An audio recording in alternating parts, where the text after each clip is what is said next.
Experience the traditional craftsmanship. Listen to stories from China and abroad. As the Consul General knocks on the door of intangible cultural heritage, what kind of new brilliance will ancient wisdom display?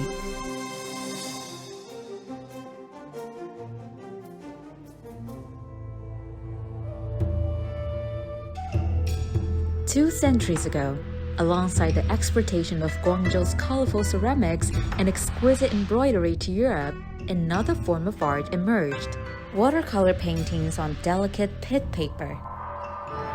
These pit paintings were known as the postcards from Guangzhou in Europe for the depiction of the life and culture in China. In 2022, pit paintings were officially recognized as a municipal-level intangible cultural heritage in Guangzhou. Art can always touch the soul. For Chinese millennials, their childhood memories inevitably involve the beloved characters from Belgian comics like the Smurfs and the Adventures of Tintin. Today, I have the pleasure of inviting a friend from Belgium to experience this lost art that vanished a century ago and to immerse in the essence of traditional Eastern art. Mr. Wim Peters, the Consul General of Belgium in Guangzhou. For just several months in office, he has enthusiastically promoted the values of freedom, happiness, and equality that lie at the core of Belgian culture. As a food lover, he has also developed a fondness for Chinese hot pot. And it's worth noting that Mr. Peters not only enjoys reading comics, but also boasts an extensive collection of comic books. Will this passionate connoisseur of comics instantly connect with pit paintings? Hello, Wim. Hi Vivian. Good to see you here. Yeah, very nice museum, beautiful. But I'm wondering why I'm here. Well, before answering your question, I would love to raise another question for you. So, like in ancient times, do you know what visual images were used by Westerners to know more about China? Paintings and then drawings, I guess. Kind of like that, but today I would love to introduce you very special images used in ancient times. Please follow me. Very good. I'm very curious.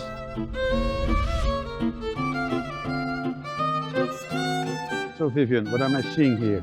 Well, actually, they are called piece paintings.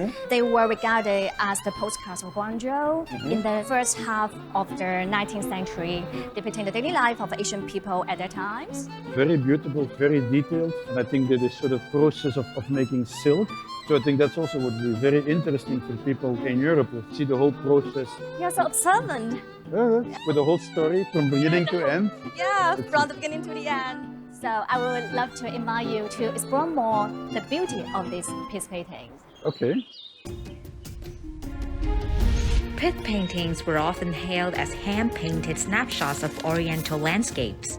As the earliest exported art that originated in Guangzhou, they utilized the delicate medium of pit paper and employed Western techniques. They were known for their liveliness, boasting a vivid color palette, a remarkable sense of depth, and a wide range of subjects. They were the reflection of the trade and cultural exchange between China and the West. At the pinnacle of their popularity, hundreds of thousands of pit paintings were annually exported to Britain alone. However, with the passage of time, their prominence gradually waned. 您好，杨老师。你好。 Wim, this is Mr. Yan Kangping. He's an inheritor of the craft of Guangzhou piece paintings. 熊理师你好， Nice meeting you. 欢迎两位，请两位跟我来参观一下吧。这是清代通草画常见的一种形式，根据客人的需求，把不同季节、不同产地的花卉组合在一个画面上面，形成装饰性的效果。 They look a bit different than traditional Chinese painting. Oh yes, I think it's very close to the gongbi. 其实它是这个中国人用中国的传统的画法，同时也是吸收了这种西方的画法来进行创作的。 Yeah, maybe we took it over from the Chinese, but it's something which is very recognizable to me. Yes, yes. 两位请看，这里有一张我收藏的清代的通草画作品。 The fact that it's purple, because I know before in old time, purple dye was very expensive. So does it make this a very expensive painting? 是的，当时来到广州的商人对我们中国的官服非常感兴趣，所以呢，他就委托了当时的广州的画师画了这样一张穿着中国官服的这样的一个女性的画像，所以这张画呢，它是特别的有意思。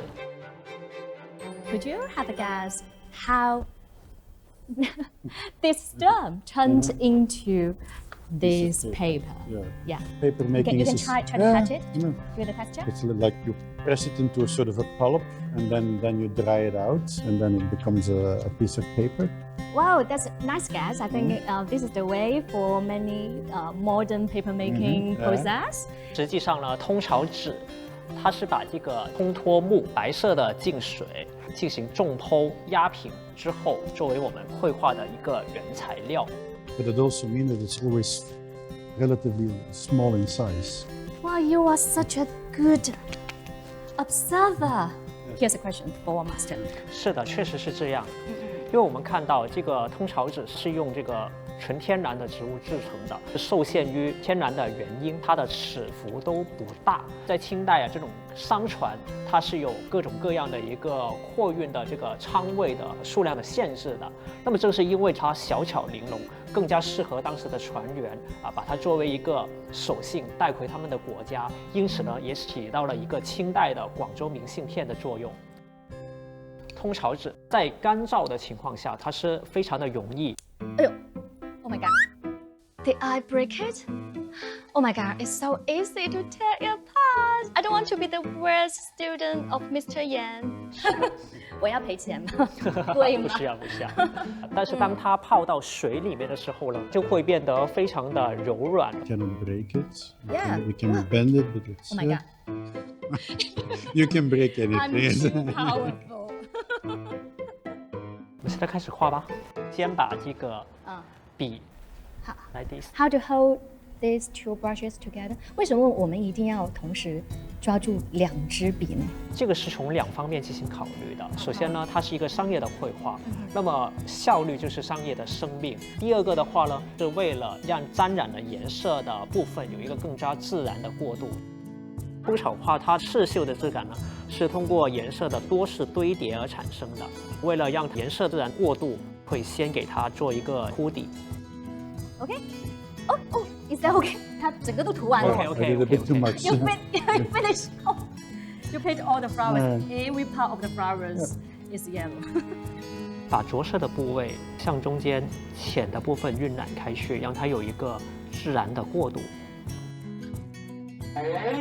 哇 ，Master is very efficient 。其实我们前面这个步骤一直没有用第2支笔，但是当时的工匠他就连换笔的时间都想省了。对。I think you would be the best artist in Qing Dynasty because you have already finished it. You are very efficient. But I think I didn't follow the rules. Maybe I made something different than was the idea.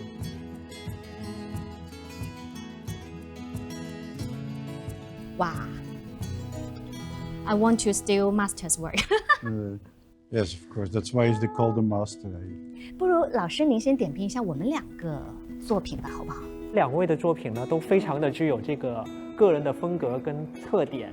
总领事的这一张呢，它的用的颜色用得非常的大胆，具有通草画在色彩上的独特的韵味。主持人这一张的话呢，比较贴近了我们真实生活中见到的这个木棉花的样子也是一张非常了不起的作品。谢谢，好高的评价。但是和你这一张比起来，我觉得我们还要多多练习。How many people are there now still in Guangdong or in China who are at your level of mastery? Very good question. 实际上是这样的，在清代这个通草画全盛时期，它的从业人数一度的高达了2000人。但是呢，随着这个摄影术传入中国并且普及，它就迅速的进行衰落。到了今天的话呢，能够熟练掌握这个通草画绘制技艺的人其实已经不多了。现在只有你们吗？现在只有我们的团队，我们的团队现在大概就是6-7个人左右。6、7个呢？So he really is a master. He's an exceptional person. Even more impressive that he puts all this time and his skill in preserving this art. And I hope he will continue to teach future generations, maybe better students than the two of us, people with a bit more talent. It's like I said, it's a wonderful heritage. It's a cultural treasure you have to maintain. 其实呢，通草还能够用来做一个通草花。在此之前呢，我想先请总领事猜猜，我们今天要做的是什么花呢？ From the vibrant red, I would guess it's a poppy. Poppy? Yes, a poppy rose. Really? Yeah. Why?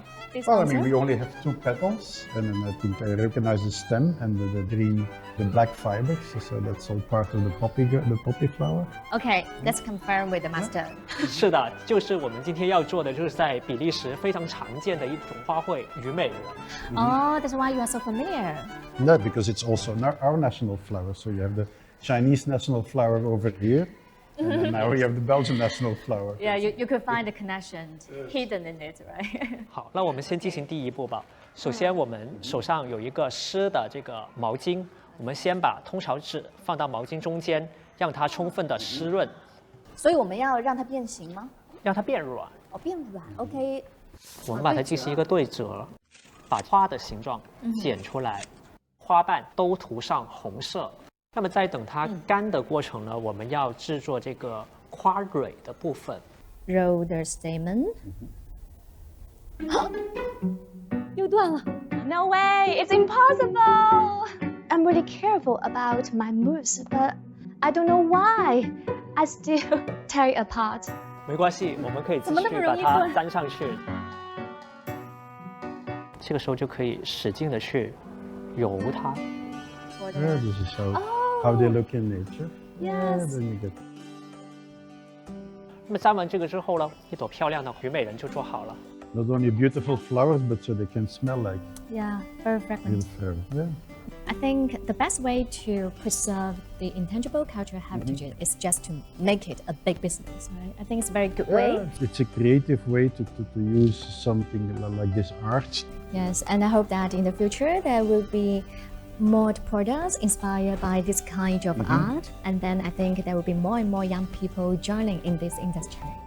我还有一份小小的惊喜送给总领事先生，是蓝精灵在木棉花上跳舞。Why is it so heartwarming? The Smurfs are Belgian, and of course, this is traditional Cantonese art. So, thank you very much. Very thoughtful. I think it's very, very worth retaining it because it's something specifically Chinese and also specifically Cantonese. I really hope that this continues to live on in the future because it's really something to treasure. Tomorrow I will bring Vivian to the JC Animation Museum, and there she will meet a dear friend of mine. Hello Vivian. Hello. Nice to meet you. Likewise. So, today is my turn to show you something about Belgian culture. But before we start, what do you already know about Belgian culture? Well, the very expensive diamonds, the very beautiful architecture, and last but not least, the very adorable Smurfs. And that's why I'm wearing Smurf blue today. Very nice. You're right, Smurfs are very important to us. But comic book culture in whole is a very important part of Belgian culture. And inside is somebody who can explain about it. Let's go, let's Smurf. Okay, let's Smurf. Vivian, let me introduce you to my dear friend Mr. Jin Shen, and who knows everything about both Chinese comics and Belgian comics. 你好，我是金城，是 JC 动漫馆的创办人。 Can we Smurf in Let's this go, let's exhibition? Smurf.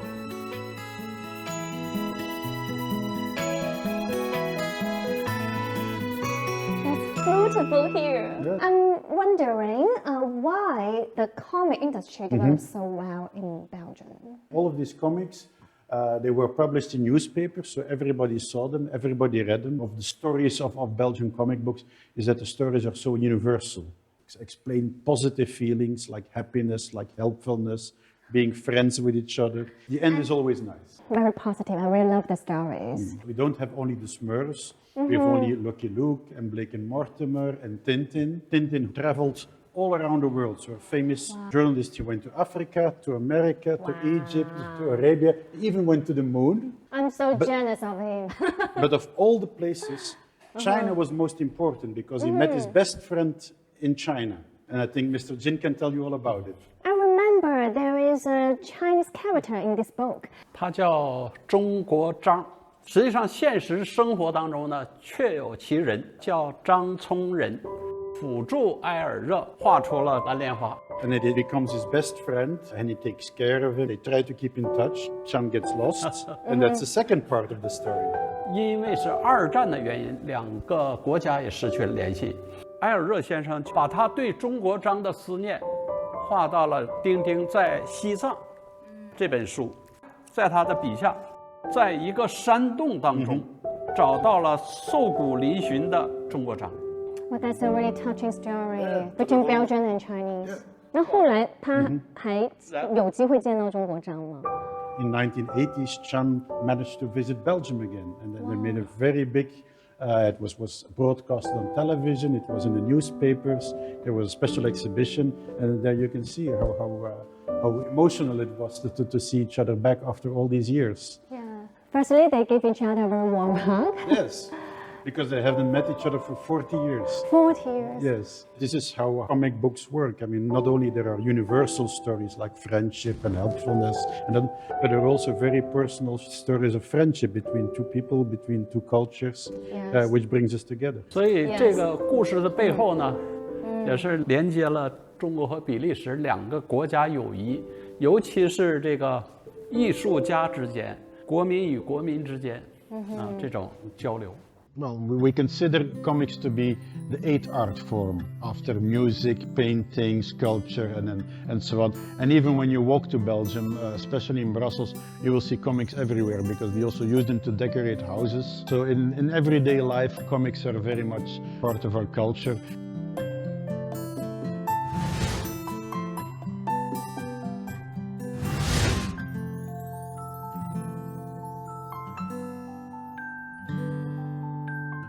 I'm really curious, like there were many comics in the world. Yeah. So actually, what makes Belgian comics so popular?